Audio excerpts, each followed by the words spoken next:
So guys, जैसा कि हमने पिछले एपिसोड में देखा कि लीजी और शीफिंग फ्लोरल सिटी में आ गए थे, जहां वो थर्ड स्नेक जी जियांग से मिलकर मिस्ट माउंटेन पर जाने की डील करते हैं। और तभी लीजी को ये भी पता चला था कि फ्लोरल सिटी लॉर्ड, जो एक 9 स्टार सोल कल्टिवेटर है, वो अपनी बेटी की सोल ऑफ चाओस को जगाने के लिए भटक रहा है। जिसके बाद वो यान कुन्यून और टोंग यू से मिलते हैं, जो भी उनके साथ मिस्ट माउंटेन पर जा रहे थे। वो सभी फॉरेस्ट से होकर गुजरते हैं। दूसरी ओर लिन सोंग को भी पता चल गया था कि लीजी टोंग चेन से बचकर मिस्ट माउंटेन की ओर गया है। फर्स्ट में लीजी और उसके सभी साथियों के ऊपर बिस्ट स्पाइडर अटैक कर देती है और टोंग यू घायल हो गई थी। फिर अब हम फॉरेस्ट का सीन देखते हैं, जहां पर लीजी और उसके सभी साथी बिस्ट स्पाइडर से लड़ रहे थे। जी जियांग और यान कुन्यून मिलकर एक स्पाइडर के टेंटिकल काट देते हैं, लेकिन वो वापस रिजनरेट हो सकते थे। तभी अब कुन्यून टोंग यू को देखता है, जिसके शोल्डर में स्पाइडर ने अपना टेंटिकल घुसा दिया था और अब वो उसे मारने के लिए उसके ऊपर अटैक कर रहा था। मगर तभी लीजी अपनी ब्रिक से उसे मारता है, इसीलिए वो स्पाइडर टोंग यू को छोड़कर लीजी का पीछा करने लग जाता है, जिससे टोंग यू की जान बच जाती है। लीजी उस स्पाइडर से बचने के लिए भाग रहा था, तभी कुन्यून वहां आकर स्पाइडर से लड़ने लग जाता है और उसे रोककर लीजी को बचा लेता है। कुन्यून उस स्पाइडर से लड़ने लग जाता है और उसके सर पर अपनी सोर्ड से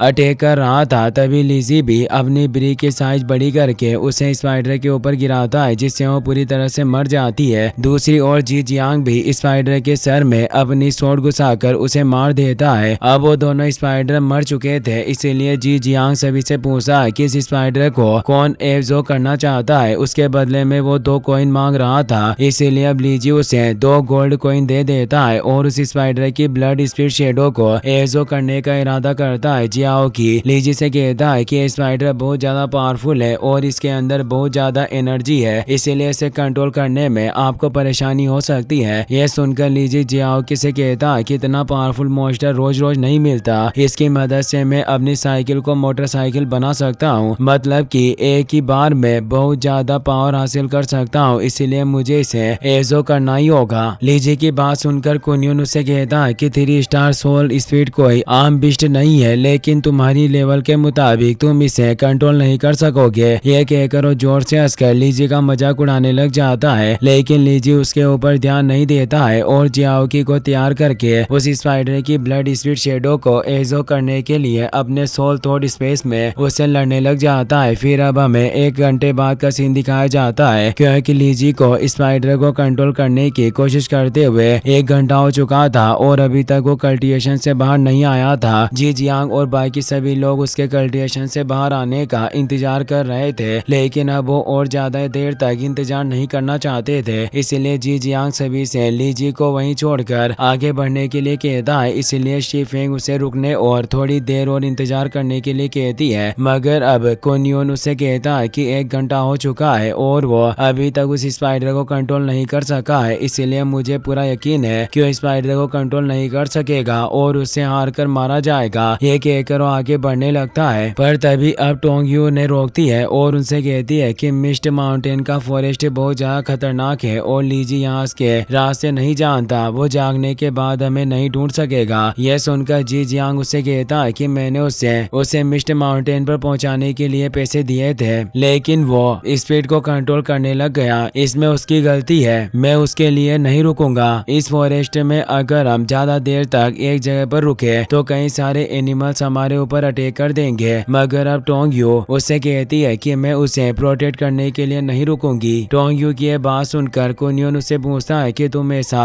क्यों कर रही हो, इससे तुम्हारी भी जान खतरे में पड़ सकती है। पर अब टोंग यू उससे कहती है कि अगर वो मुझे नहीं बचाता तो मैं अभी मर चुकी होती, इसीलिए अब मैं उसे छोड़कर नहीं जाऊंगी, तुम्हें जाना है तो तुम जा सकते हो। टोंग यू की बात सुनकर अब कुन्यून और जी जियांग उसे वहीं छोड़कर आगे बढ़ जाते हैं और अब शीफिंग और टोंग यू लीजी के पास ही रुक गए थे ताकि वो उसके जागने तक उसे प्रोटेक्ट कर सके। इसके बाद हमें लीजी का इंतजार करते हुए फिर से 1 घंटा बीत जाता है। तभी हम लीजी को देखते हैं, जो अपने सोल थॉट स्पेस में स्पाइडर से लड़ रहा था और उसे मारने की पूरी कोशिश कर रहा था। उसके लिए स्पाइडर को हराना बहुत ज्यादा मुश्किल था, लेकिन वो अपना पूरा जोर लगाकर उस स्पाइडर को बहुत ज्यादा थका देता है और उसकी ब्लड स्पीड को अपनी ब्रिग में एजो कर लेता है। उसके स्पाइडर को एजो करते ही हेवनली कोड का एक आइलैंड ग्लो करने लग गया था, इसीलिए लीजी जियाओ लॉकी के साथ उस आइलैंड पर चला जाता है। वो एक ब्रोकन ओशन आइलैंड था जिसे अब लीजी स्पाइडर से मिली पावर से रिपेयर कर देता है। उस आइलैंड को रिपेयर करते हैं लीजी को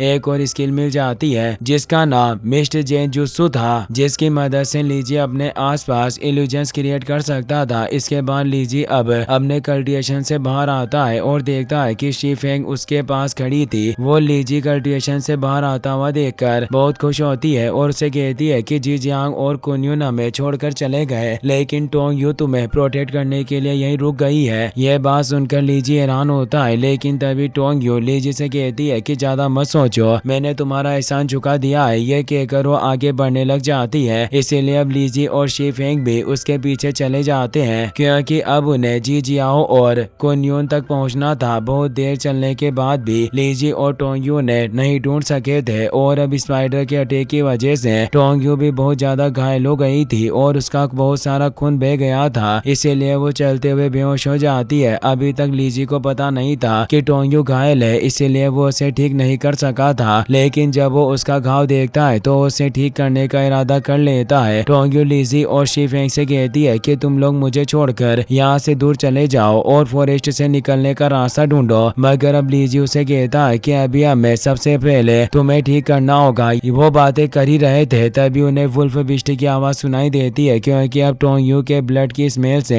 एक वुल्फ उनकी तरफ बढ़ रहा था और ये देखकर टोंग यू अपनी शॉट बाहर निकालकर उससे लड़ने के लिए तैयार हो जाती है, मगर वो एक 4 स्टार बिस्ट वुल्फ था और वो तीनों मिलकर भी उसे नहीं मार सकते थे। इसीलिए अब लीजी अपनी नई स्किल से वहां पर फॉग रिलीज करता है और अपने इल्यूजन से सभी को इनविजिबल कर देता है, जिससे अब जब वुल्फ वहां पहुंचता है तो उन्हें नहीं देख पाता और वहां से चला जाता है। पर अब टोंग यू बेहोश हो चुकी थी, इसीलिए लीजी अपने डिवाइन हीलिंग से उसे हील करने लगता है और कुछ ही देर में उसे ठीक कर देता है। टोंग यू को पता नहीं था कि लीजी उसे ठीक कर सकता है, इसलिए जाकर जब वो लीजी का हाथ अपनी चेस्ट के पास देखती है तो गुस्से में उसे किक करके दूर फेंक देती है और उसे मारने लगती है, मगर तभी लीजी उसे बताता है कि मैं तो तुम्हें ठीक कर रहा था, देखो तुम्हारा घाव ठीक हो चुका है। ये सुनकर टोंग यू जब अपना घाव देखती है तो पूरा ठीक हो चुका था, इसलिए वो लीजी को छोड़ देती है। वो लीजी को बुरा लड़का समझ रही थी, लेकिन लीजी उसे कहता है कि मेरा कोई गलत इरादा नहीं था, इसीलिए अब टोंग यू से छोड़कर उसे दूर हट जाती है। मगर अब लीजी चैन की सांस लेकर जैसे ही आगे बढ़ता है वो फिसलकर टोंग यू के ऊपर गिर जाता है, जिससे उन दोनों को ही बहुत ज्यादा शर्म आती है और वो दोनों जल्दी से उठकर एक दूसरे से दूर हट जाते हैं। टोंग यू लीजी से इम्प्रेस हो चुकी थी, इसीलिए वो लीजी से कहती है कि तुमने मेरी जान बचाई है, इसीलिए तुम्हारा मेरे ऊपर एक एहसान है। तभी अब शी फेंग भी वहां जाती है। वो टोंग यू के लिए पानी लेने के लिए गई थी और पानी लेकर आ चुकी थी, इसीलिए अब टोंग यू से पानी लेकर उन दोनों को उसकी जान बचाने के लिए थैंक यू कहती है। इसके बाद हमें लिन सोंग को दिखाया जाता है जो अपने साथियों के साथ विंड वैली में आ गया था और उसके साथ वहाँ ली जुशेंग और उसका बेटा भी था। वो चट्टान पर लीजी की ब्रिक के अटैक के निशान को देखकर समझ जाते हैं कि यह किसी मैजिक वेपन का निशान है, जो सुनकर ली बाओयू उसे बताता है कि लीजी के पास एक ब्रिक थी जिसके मदद से उसने मुझे मारा था। ये सुनकर लिन सोंग ली बाओयू को मारता है और उसे कहता है कि तुमने ये बात मुझे पहले क्यों नहीं बताई। तभी एक जासूस उसके पास आकर उसे बताता है कि लीजी अभी तक मिस्ट माउंटेन के फॉरेस्ट से बाहर नहीं आया है, इसीलिए अब लीजी अपने सैनिकों से उसे ढूंढने के लिए कहता है। और इसी के साथ ये एपिसोड यहीं पर खत्म हो जाता है। गाइस, अगर आपको वीडियो पसंद आया हो तो इस वीडियो को लाइक करने के साथ साथ चैनल को सब्सक्राइब जरूर कर लेना। मिलते हैं नेक्स्ट वीडियो में।